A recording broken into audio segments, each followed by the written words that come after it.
Here's how I went to college, got a bachelor's degree, and also built my company full time. If you stick around, I'm gonna bring in some tips and stories that can resonate to anybody, whether you're in college, out of college, or whatever it may be, to limit distractions and really hone in on your niche. Luckily, in high school, I had, picked up a camera and I started doing some minimal camera work. And then I decided to go to my local junior college to save money, which I highly recommend. I was able to go for free because of my academics, so I had 2 years to kind of figure out without spending any money. Had the mindset that I didn't know anything I wanted to do besides create. I knew I wanted to create something. I wanted to, use my skills and build something that could last. At the beginning of college, it was mainly weddings that I was trying to book. I was trying to do headshots, senior photos, anything that I could make some money. And I didn't really enjoy myself. I wasn't really finding fulfillment in my work.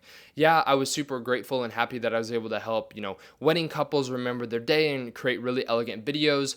But if I look 20 years in the future, is that really what I wanted to be doing? And the answer was no. It was super easy living at home and being able to save money. But there came a time where my associate's degree was done and I was graduating from the junior college and I had no clue or direction where I wanted to go from there. I felt like God was calling me either to come to Lipscomb University or not continue my education at all. And when I first brought it up to my parents, although they were super supportive, they were like, no, you need to go get your 4 years. After a while, though, they kind of realized that in this industry, it is a legitimate way to make money and a living and to build wealth if you are strategic about it. So I got accepted into Lipscomb and I decided the week before the deadline to continue off onto college, where it was a whole new space and a whole new city to take on. Listen, there's a lot of things you have to say no to if you're going to do this. And if you stick to your roots and you stick to what you know, you can make money in it and be good. But you also have to know that there's some things you have to say no to. There were so many nights that my friends wanted me to go out, either to go party or to go do activities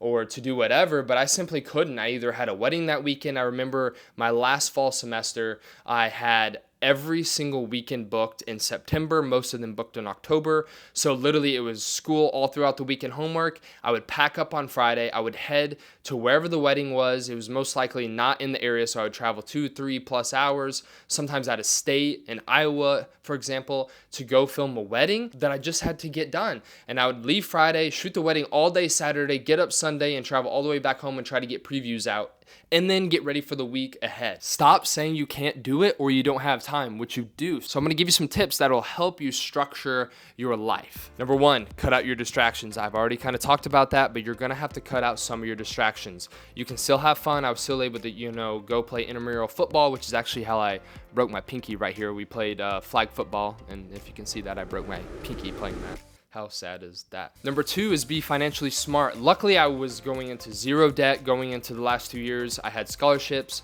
I did have some help from my family from tuition they had saved up for us, which I will be doing for my kids.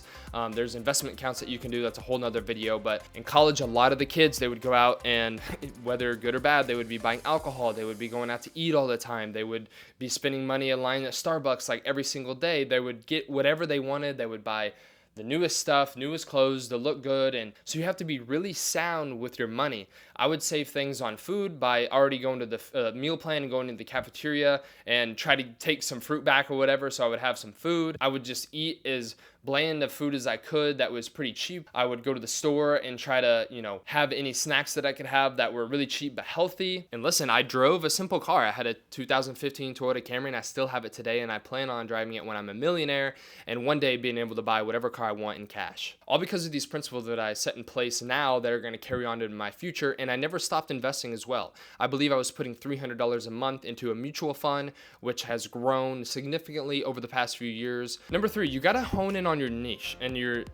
whatever you want to call it, but you have to know what you're good at and how you can use that to make money. So let me give you an example.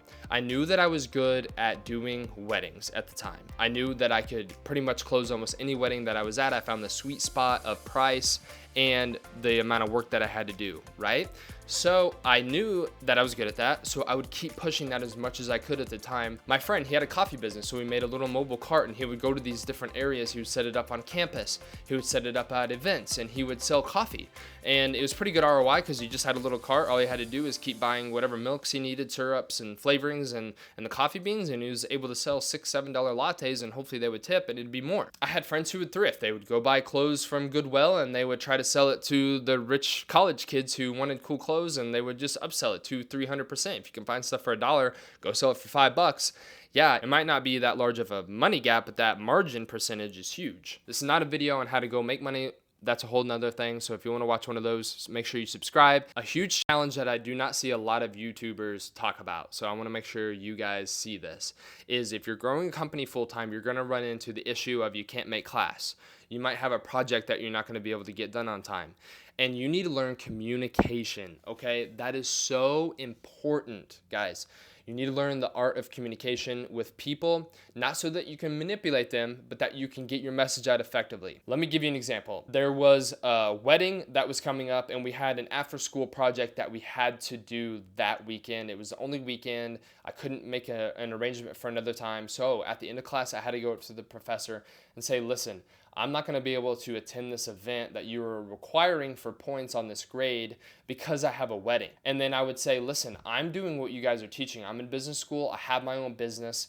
Can this be part of, my grade, and I'll be able to make up for it? Because this is like a project in real life where I'm making money. I'm making thousands of dollars doing this. And so they would, more likely than not, they would be okay with it, and we would find another solution, whether it was I would type up a different type of paper, or I would do another different type of project, or I would teach to the class the lessons that I learned on my project or video that I was creating. I had a social media class where we had to do a whole social media thing, and I said, listen, I do this for a living. Do I even need to do this project? And I didn't have to do it. I was on the team, and I helped them really find out how to do all these skills and things that they were teaching in the class, which I had already learned on my own, and to YouTube. So that's why you need to subscribe, so you can learn things and you don't even have to go to school for it. You just have to be very open with your professors, tell them what you're doing. And if you have a business, say you're literally going into graphic design and you're out of college and you have a project, but you're building this business on the side and you can't get everything done in time. It's either the business or school. Maybe they'll be able to supplement that graphic design that you're doing for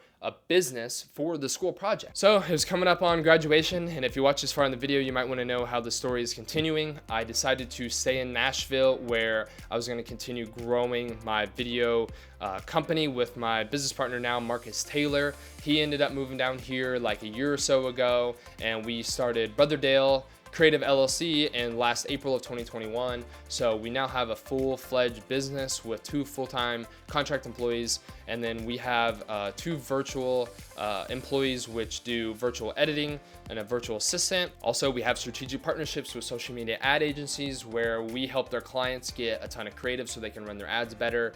Vice versa, they help us with our clients on doing the ads, and that's a whole nother video again, and a whole nother topic that I want to go into on this channel. Don't click off this video yet. I want to tell you that you can do this. Whatever you're doing, if you're in school, reach out to me. I'll answer any questions. I want to provide as much value as possible. You can find all my social medias below. Comment on the video. Hope you all have a blessed day. This is Hunter Franklin, and I'll see you guys later.